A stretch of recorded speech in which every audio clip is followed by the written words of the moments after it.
really looking forward to learning more about you and your business. Thank you. Thank you for Yeah, having me. absolutely. So let's jump right in. Obviously, we know some things already, but we won't spoil it for our audience. Tell us a little bit about yourself and your background. Sure. So my name is Nyemade Boiwu, or That African Butterfly, as I'm known on social media. A little bit about me. My big thing is I am almost at my 1 year anniversary of my first full year as an entrepreneur, solely as Congratulations. an entrepreneur. Prior to that, I worked for Bank of America for 16 years. So I have a lot of corporate background. And then towards the end of that, I was doing some of what I do now as an entrepreneur, is trying to make that transition over. But I do a lot in like the social media sphere, as far as for myself and for brands and companies. I also put together programs and trainings for people as well, and I write a little on the side also. A little on, as if you have time for some side things. Right. That sounds like a full plate. So, congratulations on being very close to your 1 year anniversary of full time entrepreneurship. Thank I you. know that that's no small feat. So, congratulations to you. So, tell me about the moment that you decided that you were ready to make that leap from being a full-time career person to a full-time entrepreneur. Tell me what that was like, or what was going on for you. Sure. Well, so I'm very like goal oriented. I kind of decide where I want to go and then work backwards from there. So Okay. I knew my goal still is to be a snowbird by 40. So, because I grew up in upstate New York, I was born in Liberia, but I grew up in upstate New York. But I spent a majority of my 20s in Tampa, Florida. Loved it down there. Okay. Yeah, but I knew that I wanted to make a career change out of corporate. I'm more talented in the area of communications, and I wanted to work to make a career for myself that I could do anywhere. Okay. I love producing and things like that, behind the camera work, writing, doing all those things. We kind of live in a time where it's a little bit hard to, well, actually, sometimes it's hard to get in fields like those if you don't have like the background and the training and the years of experience. Hmm. But we are lucky to live in a time where you can sort of build that for yourself with social media. You Right. can, instead of trying to get a seat at the table, you can make your own table. So I decided that's what I was going to do. I was going to showcase my talent for communications and all of those things. But Tampa is a huge city. And I grew up with Tyra Banks. Do you remember America's Next Top Model? I do. Something she said that always stuck with me is that it's better to be a big fish in a small pond than a small fish in a big pond. Hmm. I was like, okay, well, I want to go somewhere smaller. I want to be closer to family. But I also want to have access to bigger cities in case I need to do speaking or events or things like that. At the time where I worked, I was in the social media department at Bank of America. So we had Okay. an office in California and we had an office in Delaware.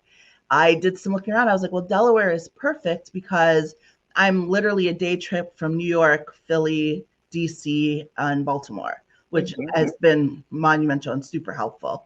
Plus, it's also a small city, so I could sort of figure things out without, falling on my face in a bigger sort of arena, and it's easier to just like connect with people.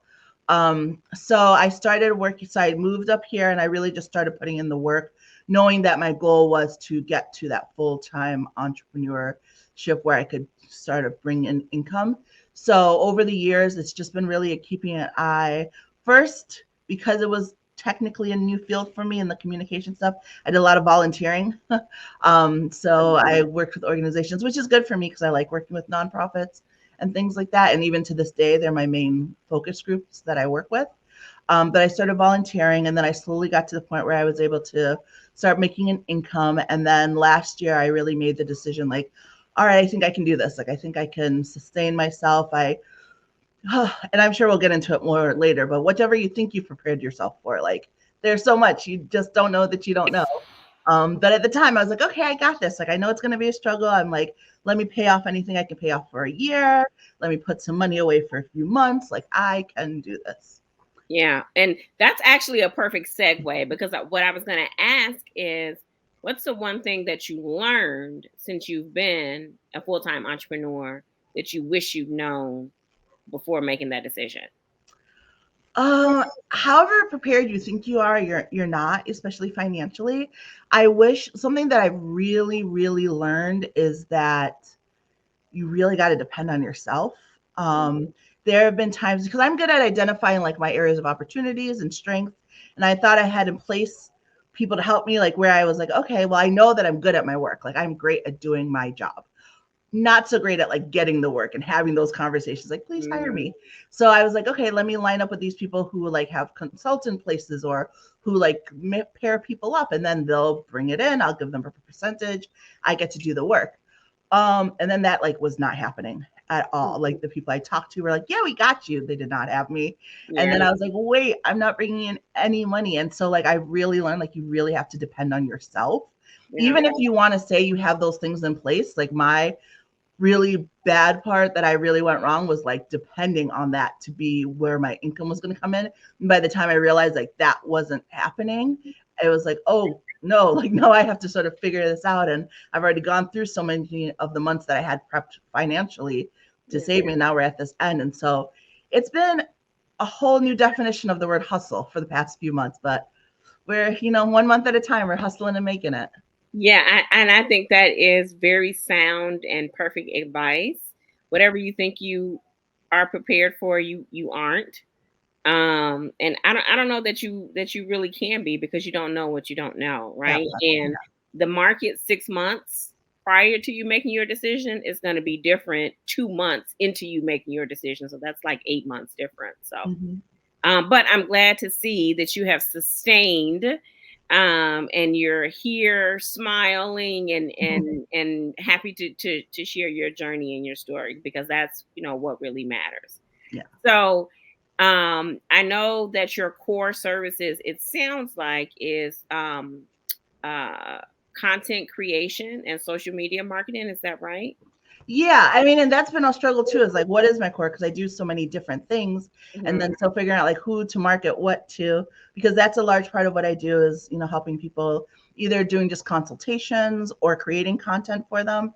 But then on the other side of it, I do and I enjoy doing stuff with programming and learning and development because that's what I did a lot at the bank. Like I would run the OJT or put together different programs and trainings, and I like doing those training decks and things. So I've been also trying to market and get more work in that area as well. And I feel like that's a sweet spot, just from my personal experience. So definitely lean into that. Creating decks and training and all that kind of jazz. Yeah. I think that's definitely a sweet spot. So I'm sure you've worked with many different types of companies and or different clients. Who's been your most challenging type of client, and what did you learn from that experience? The most challenging type of client for me in the area, especially of content development, is the client that says like, okay, here's what I need. Doesn't have any particulars, is like whatever, just like I have this, I need a flyer for this event for this day, like go with it. I'm like, that's it, that's all the like, yeah, go for it. I'm like, cool. Then you make it. And they're like, oh, but we need to change this, we need to change this, we need to change it. I'm like, if you had just from the beginning given me some direction, then I could go from there. So like I've learned that people who think they're easygoing are not Mm, easygoing in the way that they think they are, which makes sense, right? Especially if they're a business owner. Of course, you're probably not that easygoing. That's why you're a business owner. So it's really been difficult for me dealing with those clients who like don't want to give direction, but then have like a million tweaks. So like mhm. even on my end, what I've learned is like I've put in how many tweaks we can have when we're doing these consultations. And so that helps. And I have like an input thing where I'm like, I need you to fill this out. Like just for a moment, think about what colors you might want. Because if you give Right. me carte blanche, I'll go wherever. But we need to make sure we're starting on the same ground. Yeah. That and clients who don't pay their invoices. Well, I'm surprised that wasn't the first, right? Because it's different when you are a full time entrepreneur versus your 9 to 5. Make sure everything is covered, Yeah. right? That's been a Um, huge thing, like financially. Like I like it really hit me the difference between like working for a paycheck and literally earning every single dollar. Because when you have a paycheck, it's like, of course you work, but you might have a day where like I'm not as into it today, or I'm yeah, working super hard, blah blah blah. And either way, your paycheck is your paycheck. Right. Not when you're an entrepreneur. Like if you're not earning, you're not earning. Like if you're not working, you're not earning. And it's very different being like, I have to earn every dollar I get. So, would you have made the same decision knowing what you know today to become a full-time entrepreneur?